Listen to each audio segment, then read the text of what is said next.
How's it going, everyone? Welcome. Eulero Gonzalez here.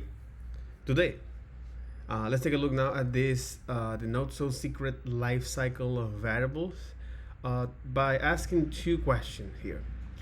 So, first, sorry, is that um, not only that scope is an important part of understanding how now the language works, especially when you need to working with variables. But also is that how is that when you declare a variable or when the first declarations of when the first variables declarations appear past the first statement,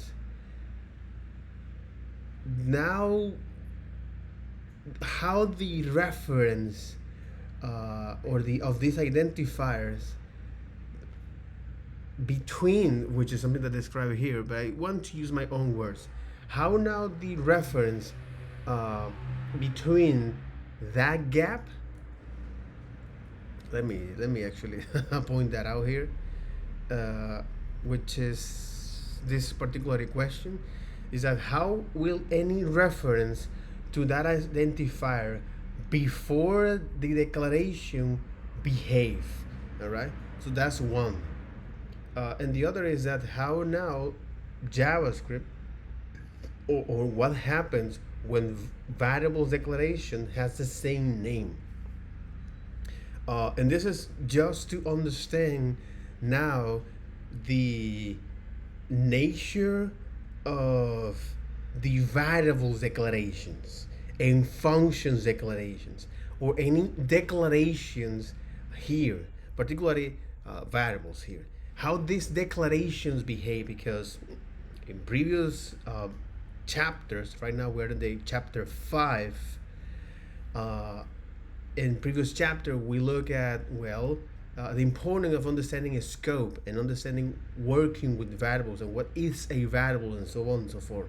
Okay, so by looking at how that scope behave, anytime that you need to define that in a specific scope, such as function, block, and also its implicit scope, like the parameters, it created its own scope, arrow functions, expressions, that they created its own scope, and the convenience of using, despite that arrow function is quite popular, why it is useful to use these functions name declarations, because it makes them lexically available. We can know and understand what's going on in the code, and also it is named can be used as a descriptor of what it's going to do, especially when you want to pass that through a pipeline, through a data flow. All right, so and also understand now what this lexical scope is, and because a little bit of recapping is the classic compiler theory, which is, you have now compilers and interpreters, and the only thing that they care is that given this source of text in human readable, like, right, for example, in JavaScript, C#, or any other high level language, which is pretty much like English, all right, how it's going to transform that into readable machine code, right, that has been ready to be executed. So because the classical compiler theory it says that, hey, you must have a tokenizer or a lexical or a lexing parse, a lexing phase that's going to transform all of these tokens into meaningful tokens to the language. A good analogy here is that when you now read a body of text in a language that you know, somehow you internally now identify all of those tokens. For example, in the case of this, all right, by now you just have a decent graph. You identify all of this, and then you now create an internal representation of what this sentence means, and that is the parsing phase. The second phase, which is once you transform all of these tokens, now you create this structure to see the relationship amounts then in a tree like data structure. So this is now the parsing, and then you usually in those compilers generate is a machine readable code, right? So because now JavaScript, when you observe how it behaves, because it's all about its behaviors, when you observe its behaviors, particularly when it analyzes syntax errors, early errors, and hoisting, it acts like it has now a two-phase, or like it was a compiling, like it behaved like it behaved like it has a compiler built in, because it has now these two particular phase, before execution and after that. So this is the reason why, for example, when we look at hoisting, which is part of this scope, and how now JavaScript handle this scope before our code is executed, which takes now is a list to identify is the name of that variables, whether it is a variable declaration, var, const, let, and functions declaration as well. All right. So those behave like a variables and depend on a particular context, which is functions or block. And also you have now try and catch. But for the discussion, only the functions and block. So we look at now how that behave, right? How our variable, how this particular syntax form, var, let, const, behave first in function scope, and how you can also now have access from deeply nested scope, and how you can have access from a deeply nested scope to variables in outer scope, all right, via the scope change. And this is a hidden property that actually each one of those scope contains, right, which has a reference to the outer scope, which allow you to lexically, aka before the code is executed, access to those identifiers. So all of this is quite interesting. We also look at some couple metaphors, but the thing here is that I don't want to use those metaphors because they don't reflect the true reality of the code, right? You can read about that. I'm in today's video, I'm not gonna make use of that because it is not true. Those metaphors. It is useful to kind of get the idea of that, but you need to read that spec in order to get that once and for all. So all of this was to talk about scope, all right, and why it's important to talk about scope and understanding now how this behave. So this is actually the mindset of an engineering when it looks at things and how now behave, the how to. And unfortunately, a lot of people actually out there, they want to look at how things work in other domain. And don't get me wrong, that if you're in a particular field, nobody, and if you are very good in a particular field, nobody tells you there were no steps for you to tell you that, hey, this is what you need to do. Hey, this is how you should do. This is no, there were nothing like that. So you figuring out, and then you realize that, hey, okay, that makes a lot of sense. So you now become someone that is proficient, or the best, or the top in that particular domain. But then that particular individual, and I was one of them, it say, hey,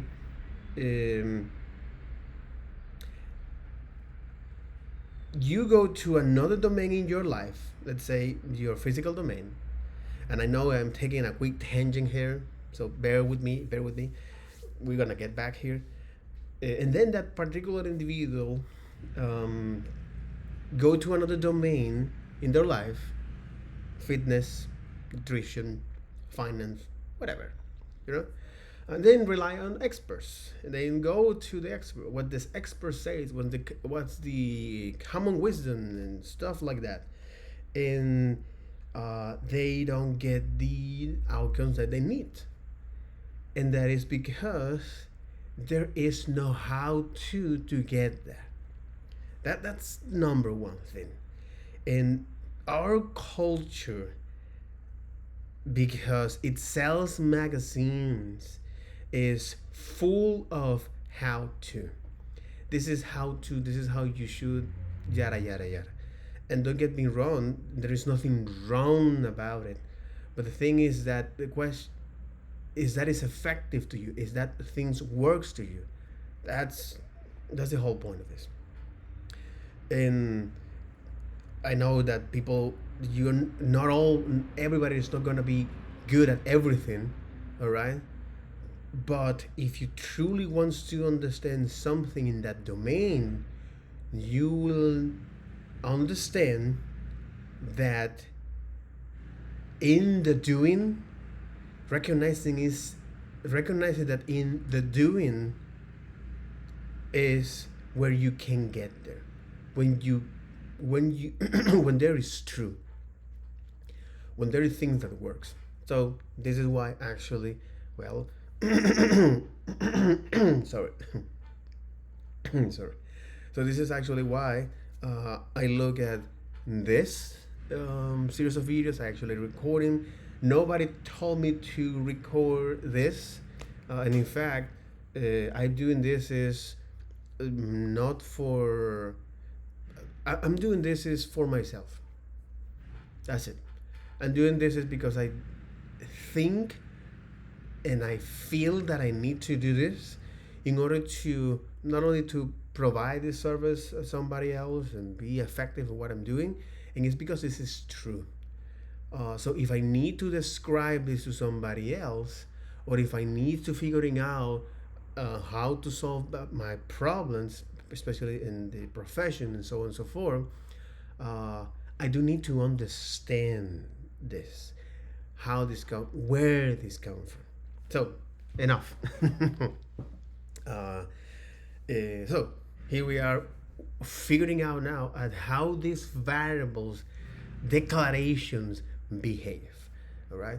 So far we look that when you define our functions, when you use a functions declaration, that as the association or when you define a functions declaration in any part of your code, they are hoisted as long as their value at that particular scope. So this mechanism that has JavaScript to raise functions declarations at the top of the scope and associate that value and associate the value to that identifier, this is known as hoisting. And this is true for function declarations. Now, for functions, for function expressions, this doesn't work. All right. So there is a very interesting exercise here that say, hey, if you now call this and then you assign that function expressions to a variable, can I have access to? The answer is that JavaScript, when it see this function expression, it say no. I now just evaluate that at runtime.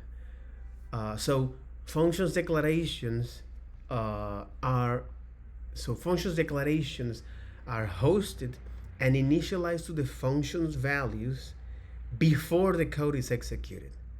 Unlike var declarations, and this to me is quite interesting because it's like, where in the French toast it says this? Unfortunately, that's a very good question. You know, where in the French toast,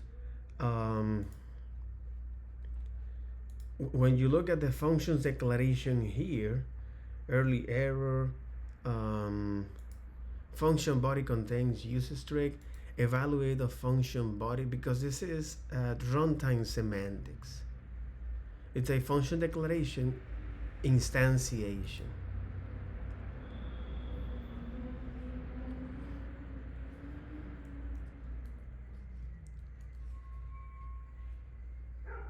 Eval declaration, function property, eval declaration here.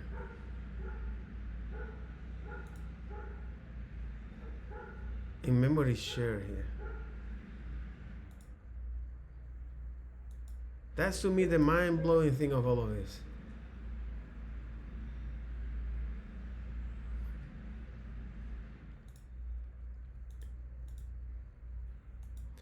Hoistable declarations. So we were looking at exactly at the hoistable declaration here. Especially functions declarations, but with hoistable declaration is this.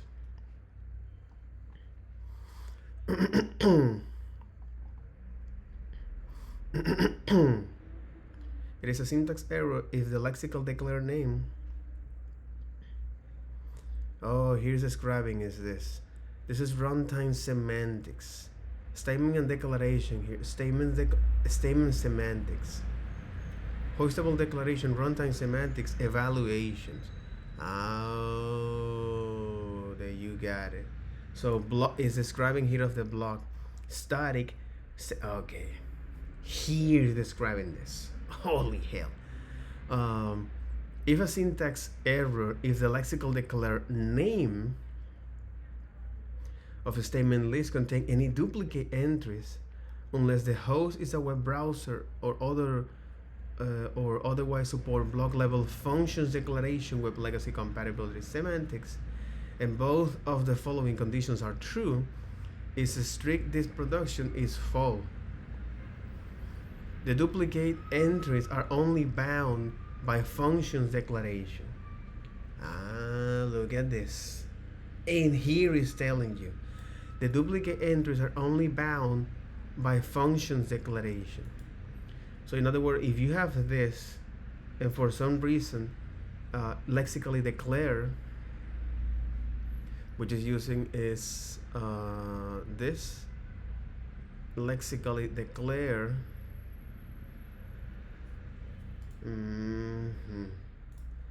Okay, lexically declare. For example, what it's saying here is that this is false if you have, for example, this.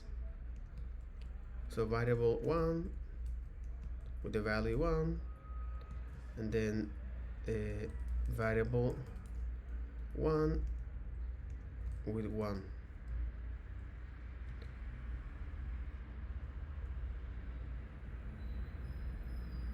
Oh, of course. Quite dyslexic here. Variable 1. Exactly. Identifier variable has already been declared. However, if you have now a function declaration, all right, function statements require a function name. Okay, let's say is a test, right? Test duplicate. Identify variable 1 has been declared, but this is because how this behaves, how this works. if a syntax error is an element of the lexically declare, which is exactly here, of a statement list, also occur in the var declare name of the statement list. Here is when it's describing is this behavior of the block here. So no matter if you have now let or variable keyword, but with var it say, hey, you can't have that. If any elements of the lexically declare of a statement also occur in the var declare of the variable. Okay. Exactly. Okay. The other is declarations and variable statement, especially here with the static early errors. It is a syntax error if the bound name of the binding list contains lets. It is a syntax error if the bound name of the binding list contains any duplicate entries. And this is what is happening here with the let and const, right? It is a syntax error if initializer is not present and its constant declaration of the lexical declaration contains this lexical binding is true. So in other words, if you use now a const here and you for some reason don't provide any value, it is a syntax error. Dig it, say variable, and you do this, missing initializer in const here. So again, it's telling you now how the things behave, bro. And variable statement declarations. A var statement declared variable that are scoped to the running execution context, variable environment. Var variables are created when their containing environment record is instantiated and are initialized to undefined when created. With this scope of any variable environment, a common binding identifier may appear in more than one variable declaration. As you can see, it's telling you this. Within the scope of any variable environment, a common binding identifier may appear in more than one variable declaration, but those declarations collectively define only one variable. But those declarations collectively define only one variable. So in other words, you can have here is variable with the same name. It is allowed, but collectively they are defined only as one variable. So for example, if you print that out, what variable 1 is, all right, even if you do this as it is, at this point it'll be value 2. Duplicate, it'll be value 2, right? So this is the behavior of this variable statement, and it makes a lot of sense. So a variable defined by a variable declaration with an initializer is assigned the value of its initializers, assignment expressions, when the variable declaration is executed, not when the variable is created. So look at this. A variable defined by a variable declaration with an initializer is assigned to the value of its initializer assignment expression when the variable declaration is executed, not when the variable is created. All right. So in other words, that particular assignment or that initializer the initialization of that variable using the var happen is when the code is executed. All right. This is the reason why it doesn't have any of this static semantics. And then you have now empty statements. right? Expression statements. And here is gonna define you this, right? An expression statement cannot start. And here what we're looking is get ourselves familiar with this declaration, with this statement here. And how it behaves. Okay, because that might takes it is ambiguous with a block, an expression statement cannot start with the function or class keyword because that will make it ambiguous with a function declaration, a generator declaration, or a class declaration. An expression statement cannot start with async function because that will make it ambiguous with async function declaration or async generator declaration. An expression statement cannot start with the two tokens, as I mentioned here, with the two token like this, right? It cannot start with this, right? Syntax error, missing initializer in the structure in declaration. So it's assuming something else here. Okay. And this is an expression statement. An expression produced now is a value. You know, expressions generate is a value here. Be the evaluation of this expression and get the value of that. Here is telling you what an expression in the language means. So anytime that you read the expression, it's because it's getting the value out of that operation, out of that evaluation here. To be explicitly is getting the value of that of evaluating that expression. In other words, it returns a value. Okay, you got the if statement. Okay, the iteration statements. All right, and how this behave. Loop continues. So okay, the iteration statements, do while statement, for and for in. Okay, how this actually going to behave? That's interesting. I barely look at this, but I do think this is quite important to get that.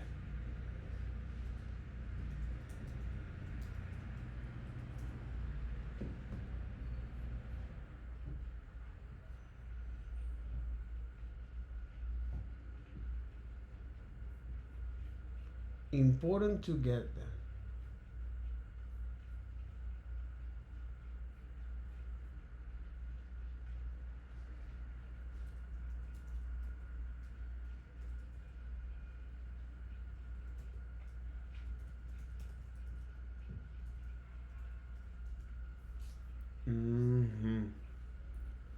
Important to get that. Okay.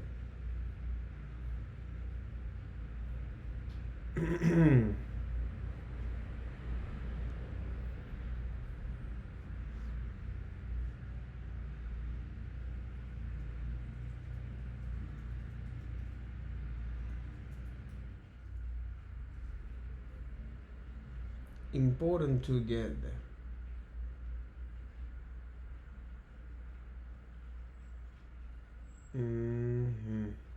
That's very, very interesting. At least to understand truly this and how it behaves. This. All right. Okay. Restatement, switch, diggy, throw, and debugger. Okay, and then the function classes here, and how this is going to behave as well. But again, right now this is not what do we want to do. All right, function definition here and early errors. Exactly what it's doing here. Arrow functions definition. Method definition. Interesting how it's going to behave as it is. Get and set. Generator functions definition as well, how it's going to behave. Early error. Async generators. Class definition. All right. async functions definition, arrow functions definition, and tail position call. Okay, and then you got now this the script of models, how they're going to behave as well. All right, the same for models, model semantics, and it's describing is it is behavior as well, and error handling. Okay, error handling, forbidding extensions here, the built-in objects in JavaScript. Okay, the global objects, which is a place how we can cooperate here, and what are the properties of the global objects: the infinity, name, undefined, function property of the global object. Okay, functions object of the global property. A val is finite, is nan. Okay.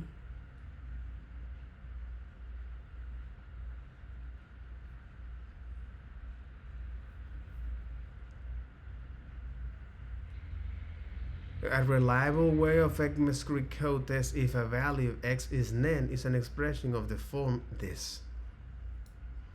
The result will be true if only x is nan. So if for some reason you have now a reference to a nan, it's gonna throw you true. And this is now evaluating is here. Is finite, is nan, parse int, which is part of the global functions object, URI handling, the go and co construction property of the global objects. Okay, and the global object contains all of this. All right, which is the global scope. You can have access to all of this, you know, and depending on what you want to do, you can do something here. So iterator, map, number, promise, or proxy, as you can see, right? We can take a look at proxy later on. Then you have the fundamental objects, the object objects, the function objects, the boolean objects, the symbol objects, and the error objects, numbers and dates, and how it's going to process that. Big ints objects, as you can see, the math objects, date objects, and how working with date is quite cumbersome. Text processing. Okay, so string, property of the string, and so on and so forth. Indexed collections like an array, and also sets or type arrays. Key collections, maps, sets, weak map, and objects. Structured data. Structured data like an array. I'm not quite familiar with this. The atomic object. All right. In managing memory here with weak ref, property of the weak ref constructor, diggy, finalizing registry object, and control abstractions operation, which is the iterator, control abstract operations. So promise, generator functions objects, async generator functions objects, reflection, the reflect object. There's a reason why this exists, as well as the proxy object. It is initial value of the proxy object to do that.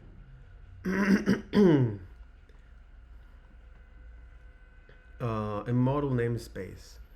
Okay. So reflection, model namespace object, symbol to string tag, and memory model here. Memory model fundamentals. Share memory access. Read and writes are divided into two groups: atomic access and data access. Atomic access are sequentially consistent. There is a script total ordering of events agreed upon all agents in agent cluster.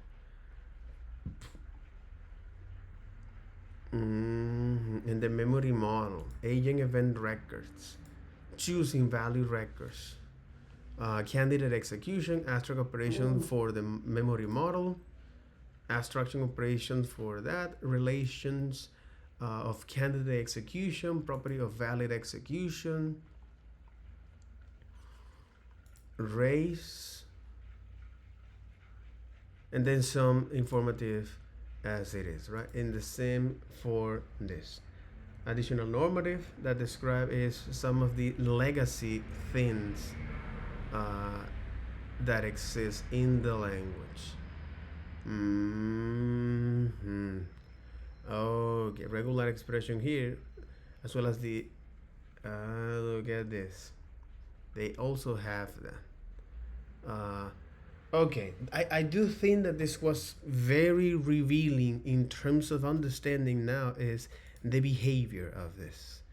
Okay, so when I look now at hoisting, which is describing how now variables behave. This appendix A is what it's describing is that is like why hoisting, okay? Why hosting, and a case to do so, because with hosting, for functions declarations is to have the execution of code first and then the declarations, and for variables declarations, for example, like this, and for variables is a semantic place of variables declarations. So, and we look at a particular example of that, right? And a variable hosting and so on and so forth. And also the case of var. And the constants of this. But let's take a look now. Let's continue to dive deep into this, right? So now I understand. I get the idea here, right? So I do get the idea here of understanding is the behavior of these variables declarations and function declarations, all right? Especially with function declarations and variable declarations, and why hosting. What is the use case of hosting? Why hosting exists, right? And that is, well, for function declaration is, hey, make the execution, put the execution code first, and then the function definition. And for variable is the semantic place or where you put it. And then you have now the redeclaration. What do you think happens when a variable is declared more than once in the same scope? Well, it will now throw this error. It not throw this error. Reading up this spec here, so that the first time is now Frank, and if you rename that, so I'm assuming that the variables definition here,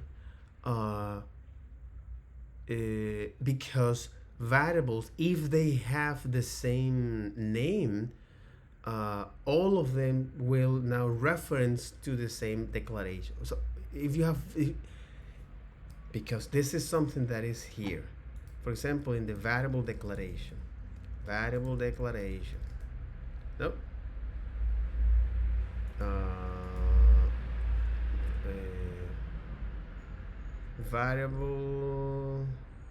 variable statement here, which is here. In variable the declaration like this, and it's telling here this. Let's gonna read this. So a var statement declares variables that are scoped at the running execution context. So var variables are created when their containing environment record is installed and are initialized to undefined when created. Within the scope of any variable environment, a common identifier, which is what happened here, a common identifier, a common binding identifier may appear in more than one variable declaration, but those declarations collectively define only one variable. So in other words, no matter how many times you have the variable declaration with the same identifier, all of them will refer to the same. In this case, now value Frank. Exactly. That's it. Mystery resolved. Mystery solved. That's all. Read the documentation, bitch. Read the docs, bro. And again, for mechanical stuff, this work. Okay? For mechanical stuff, this work. Yes, exactly. So for mechanical stuff, this actually works, which is great. So what do you expect to be the printer for that second message? And in this case, again, as the spec says, variables declarations with the same binding identifiers all refers to the same, right? All refers, so you can have multiple variable declarations, but they collectively are defined as one variable, at least here. So it has now the name here, right? So what do you expect to be printing out? Here has redeclared the variable and thus reset it. So the expected undefined to be printed. But is there such a thing, a variable being redeclared in the same scope? No. If you consider this program from the perspective of hoisting metaphor, the code will be rearranged like this for the execution purpose. This is one of these kind of metaphor, and I do know that the intent of the author code is to try to make it accessible for the masses. That's interesting. That's interesting. Just need to point to this, man. You just need to point to this, bro. Since hoisting is actually about registering a variable that is being of scope, there is nothing to be done in the middle of the scope when the original program actually have the second var student statement. All right. So in this style of conversation narrative from chapter 2, compiler will find the second var declaration statement and ask the scope manager if it has already been seen a student identifier. Since it has, there wouldn't be anything else to do. It is also important to point out that var student doesn't mean var student is equal to undefined, and as most assume. Let's prove they are different by considering the variation of the program. Still Frank, and if you set that to undefined explicitly, then you do this. Again, read at the doc, bro. Read at the docs. The docs is explaining to you that. See how the explicit undefined initialization process produces a different outcome than assuming it happened implicitly when omitted. A repeated var declaration on the same identifier name in a scope is effectively a do-nothing operation. Here's an illustration. This time the time cross a function of the same name. Exactly. So in this case, this now is being hosted greeting, similar for the greeting. So because now I do think that the order here matters. So the value of this greeting will be now is the function value, basically a no op. The type of is now a function, makes a lot of sense, exactly. And then when you assign a value and you want to, when you're figuring out the type of, you say, hey, now this is a string. So the first greeting declaration register the identifier to the scope, okay? And it's because the var auto initialize will be undefined. The function declaration doesn't need to register the identifier, it already exists, but because functions declarations are hosted and they have now the same named identifier, now the value of that identifier will be the latest value, in this case the function of that hosting. Exactly. To use the functions reference, the second var greeting by itself doesn't do anything, since greeting is already an identifier and function hostings already took precedent for the auto initialization. Actually assigning hello to the greeting changes it is value from the initial function greetings to the string. Var itself doesn't have any effects. What about repeating a declaration within scope using let or const? Now things change. Now here you say, hey, let and const, okay? Let and const here, let's going to read about this. Declarations define variables that are scoped to the running execution context lexical environment. The variables are created when their containers environment record is instantiated, but may not be accessed in any way until the variable lexical binding is evaluated. There you go. It's instantiated but not be accessed in okay. So you can now instantiate let and const, but you can have access to in any way until the variable lexical binding is evaluated.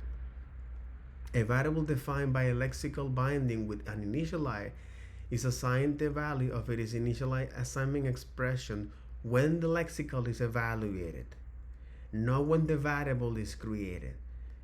If lexical binding in a let declaration does not have an initializer, the variable is assigned to the value undefined when the lexical binding is evaluated. So in other words, in this particular example, what about repeating a declaration with a scope using let or const? In this case here. So what happened here, because let, okay,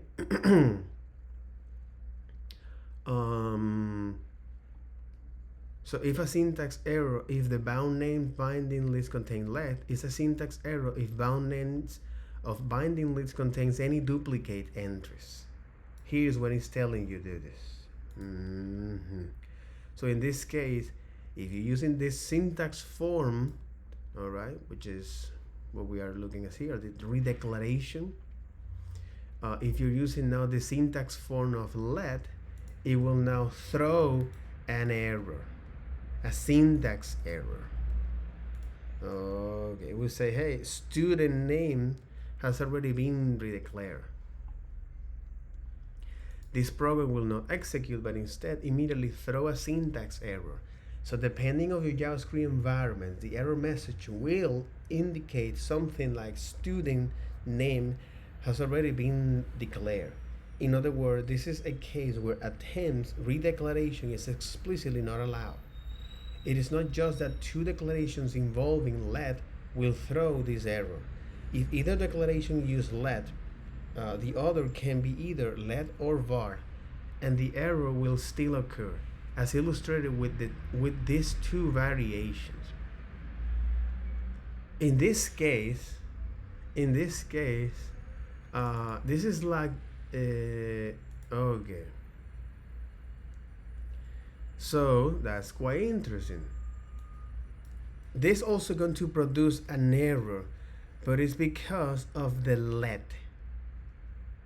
It's a identifier student has been already cleared, but it's the error it is here. It is produced here by the let. And if you change position here, the error will be produced at this. Exactly. Because what it's doing is to now identify which syntax form is being used, what is the name of this identifier, what is the identifier name, and then figuring out the logic behind that. But why disallowing it? The reason for the error is not technical per se. As var redeclaration has always been allowed, clearly the same allow could be have made for let. It is really more a social engineering issue. Redeclarations of variable is seen by some, including many of the TC39 body, as a bad habit that can lead to programs bugs. So when ES6 introduced let, they decide to prevent redeclaration with an error. This is of course a stylistic opinion, not really a technical argument. Many developers agree with the position that that's probably in part why TC39 include the error, as well as less conforming to const. But a reasonable case could have been made that staying consistent with var precedent was more prudent. Yeah. Consistency here. And that such opinion enforcement was best less of opinion tooling like linters. In Appendix A, we'll explore whether var and its associated behaviors like redeclaration can still be useful in JavaScript. In Appendix A. And then you have now const. The const keyword is more constrained than let, like let and const, and cannot be repeated with the same identifier in the same scope. But there is actually an overriding technical reason why that sort of redeclaration is disallowed. Unlike let, which is allowed redeclaration, most for stylistic reasons, the const keyword requires a variable to be initialized. Otherwise, we're going to throw a syntax error. Exactly. So the student here variable cannot be reassigned in this case here because it has now that identifier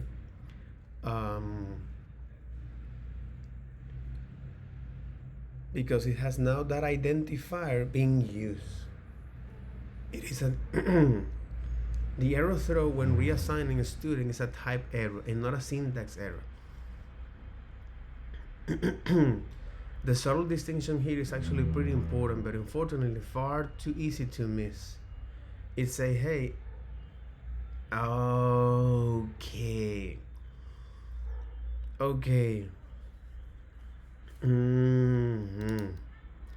It's far too easy to miss. It's saying, hey, this is allowed. Both of them can have the same name. Alright, there is no syntax error. But the types, there is a type error. In other words, you can redeclare this. You can reassign any value here. The subtle distinction here is actually pretty important, but unfortunately far too easy to miss. Syntax error represents faults in the programs at that stop. If from even starting execution. Type error represents faults that arise during program execution. In the precedent snippet, Frank is bring out before we process the reassignment of the student, which then throws the error. So if const declarations cannot be reassigned, const redeclarations always require assignment. Then we have a clear technical reason why const must disallow any redeclarations. Any const redeclarations will also be necessary by a const reassignment, which can be allowed. Since const redeclaration must be disallowed on those technical groups, TC39 essentially felt that let redeclaration should be disallowed as well. For consistency, it is debatable if this was the best choice, but at least we have a reasonable behind the decision. We have a reasoning behind the decision. Loops. So it is clear from our previous discussion that JavaScript doesn't really want us to redeclare our variables within the same scope using let. Okay, That probably seems like straightforward admonition until you consider what it means for repeated execution of declaration statement in loops. For example, like this. You define you keep you var, while keep going. You say value here, generate a random number. If this is greater to this, keep going. If this is bigger, that's 0.5 or 0.5, well, keep going, now make it false. And then you're going to generate this. So its value being redeclared repeatedly in this program will get errors. Will we get error throws?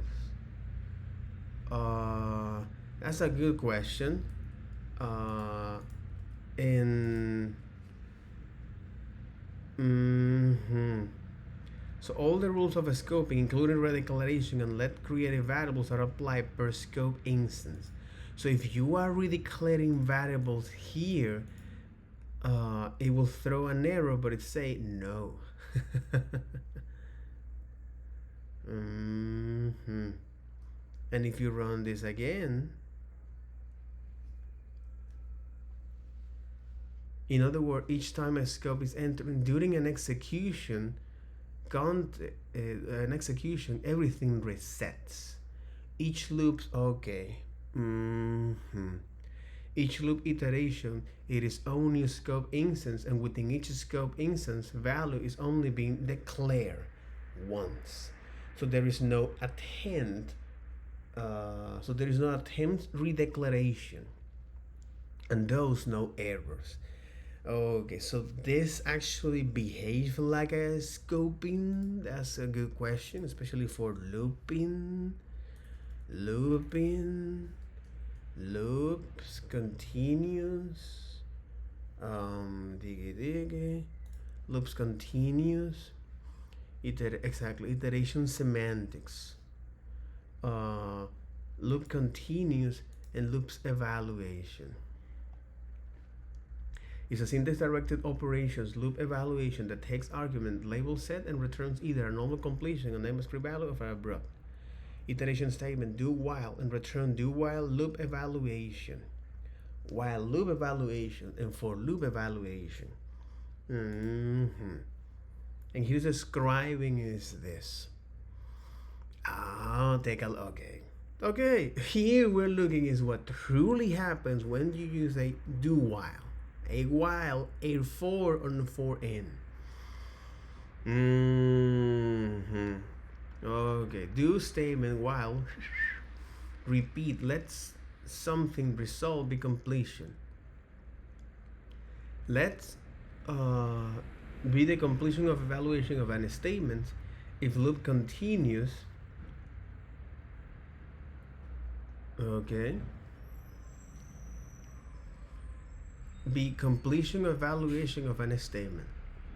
If loop continues is false, return update entry. If something result.value is not empty, set the v to something result. Let expression be the evaluation of the expression, and let the expression value to get that value. And then if two boolean, so coerce that. Look at this. So let me coerce this value to a boolean. Oh, and remember, booleans are treated. So boolean have two types, whether it's true or false. And if you try to convert that from one type to a boolean, it has now a well-defined list. So it is much more straightforward to understand the falsy values, which is, well, we look at this, all right? It say, hey, if one of this belongs to this, if this is undefined, null, -0, +0, then 0 in itself, or an empty string, all of them now is false. Okay, all of this now is false. Otherwise, return true. So you gotta be careful with empty string. Absolutely, you gotta be careful with empty string. Mhm. And the same for this, the while. It is a syntax error if label function statement is true, while expression do this. Um, if loop continues is this. Loop continues.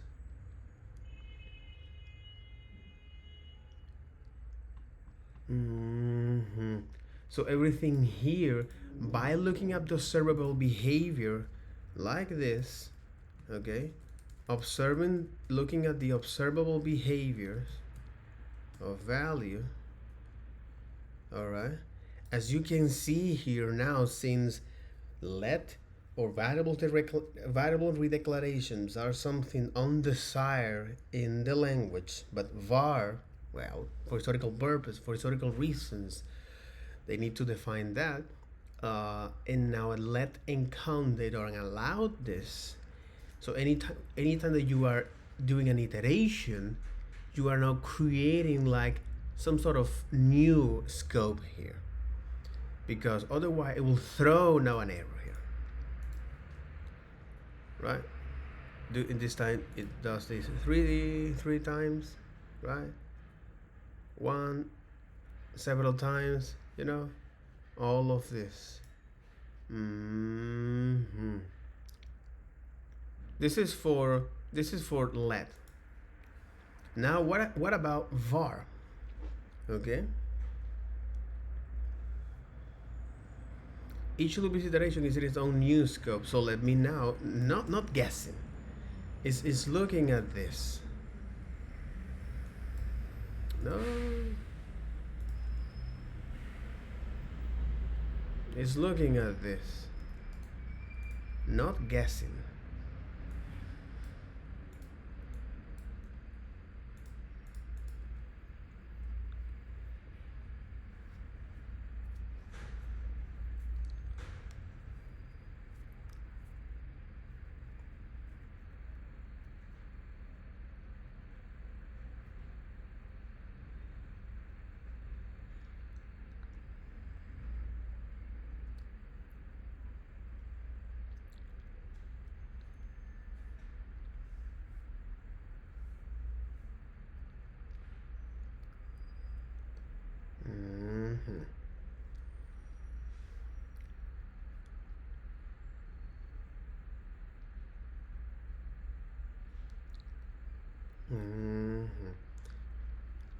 So in this case, now we're assigning it into this.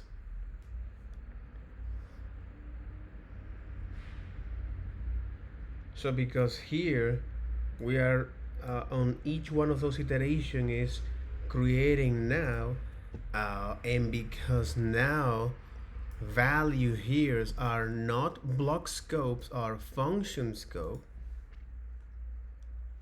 is value being redeclared here, especially since we know var allows it? No, because var is not treated as block scoping declaration as here. It attaches itself to the global scope. So there is just one variable in the here. At least as you're working on the const on the realm or developer tools, that's what happened here.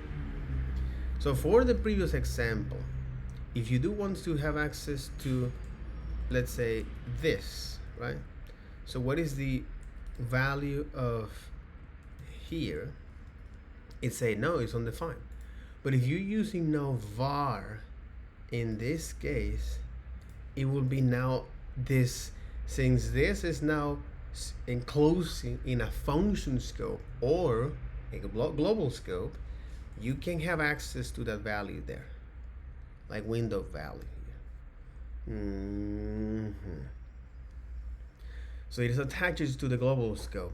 So there is not just value variable in the same scope as keep going global scope in this case. No redeclaration var either. One way to keep this all straight is to remember that var, let, and const keyword are effectively removed from the code by the time it starts to execute it. They are handled entirely by the compiler. if you mentally erase the declarations keyword and then try to process the code, it should help you to decide and when redeclarations might occur. What about redeclarations with other form loops, loop forms? For example, like this, and its behavior the same. It should be clear that there's only one value declared per block scope. But what about I? It is being redeclared. To answer to that, consider what scope I is in. It might seem like it will be in the outer, in this case global scope, but it's not. It is in the scope of the for loop body. Exactly. Just like but as you can see, this is like a function. What is a function? It's started like a parenthesis, right? So it's pretty much like you're calling a function, but in this case it's like for, and you're gonna pass the parameter here, some additional logic here. Here is all the initializers that you can pass. You can pass a collection of initializers and some logic to stop the iteration, and then some after through. What you want to do after this block has been evaluated. Okay, makes a lot of sense. But it's not. It is in the scope of the for loop, just like value is. Exactly. In fact, you could sort of think about that loop in this more verbose equivalent scope. A fictional variable for illustration. So you can do this. You define this block scope here. So you have nothing, but you're gonna make a reference to that, right? Here's the actual loop, and then you initialize that loop in by 10. You print that value, and then after through, you just want to update this 1 and you want to repeat this 3 times. So this will be repeated 3 times here. And as you can see, it's 0, 1, and 2. So that's great. That's great. Now I should be clear that I and value variables, for example, I and value variables are both block scope per instance of the for. And what about other form loops? So for example, like this. Index is the same, and let as well. The same thing for in and for off loops. The declared variable is treated inside of the for loop body and thus in handle per iteration, aka per scope instance. No redeclaration. Okay, I know you're thinking that sounds like a broken record at this point. But let me explore how const impact this looping construct. Okay. So if you do this, okay, if we do this, what will be the expected behavior here? Well, if you're creating now a new block scope on each iteration, you should not throw any errors. And in fact, it is a scope this identifier to block. So work as expected. Okay. So just like the let variable variant of this program we saw earlier, count is being run exactly once within each iteration of the same form for redeclaration, especially in while and do. All right. So it is a safe from redeclaration trouble, but things get more complicated when we talk about for loops.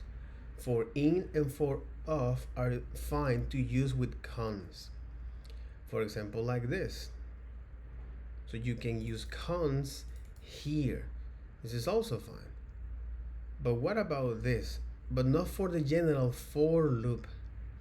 Oops, this is going to fail with a type error after the first iteration. What's wrong here? So what's wrong here? Assignment to constant variables. Assignment to constant values in here as a type error. Hey, you are assigning to a const value. It's like there is not redeclarations here. So in other words, it's like this const, okay, for 4 common loops is acting like it's going through the entire iteration, not recreating them. Interesting. What's wrong here? We could use let just fine in this construct, and we assert that it creates a new for each loop iteration scope, so it doesn't even seem to be redeclared. Let's mentally expand the loop like we did earlier.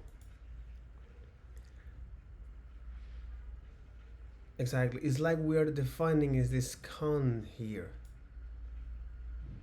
Do you spot the problem? Our I indeed is just created here. Here's our actual loop I, and our I here is created once inside the loop, and that's not the problem. The problem is the conceptual I here with the value 0 that must be incremented each time. That must be incremented each time that's reassignment, not redeclaration. Which isn't allowed for counts. Remember, this expand for is only a conceptual model to help you intuit the source of the problem. You might wonder if JavaScript could have effectively made the counts instead of the let, which will then allow counts to work with our classic for loops. It is possible, but then it could have introduced potentially surprising exceptions for loop semantics. For example, if we have been rather arbitrary and likely confusing nuance exception to allow I++ in the for loop header to skew strictness of the const assignment, but not allow others reassignments of I inside of the loop iteration, as it's sometimes useful. The straightforward answer is const can be used with classic for loop because of the requirement reassignment. Okay, because you are going to reassignment here.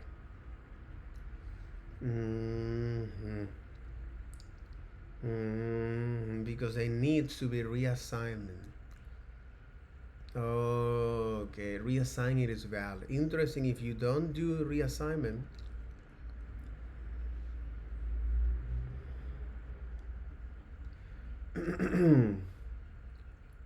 that is required. If you don't do reassignment, then it is valid. That works, but it's pointless.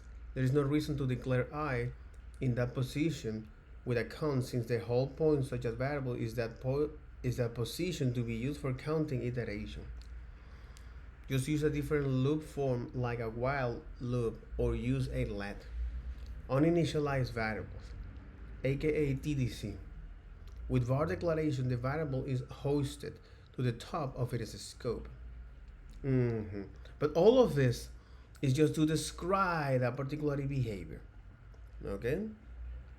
How now the syntax forms the functions declarations and var declaration behave, known as hoisting, and what happens when you redeclare, for example, functions definitions and variables, and let and const, and what happens when you use them inside of iterations.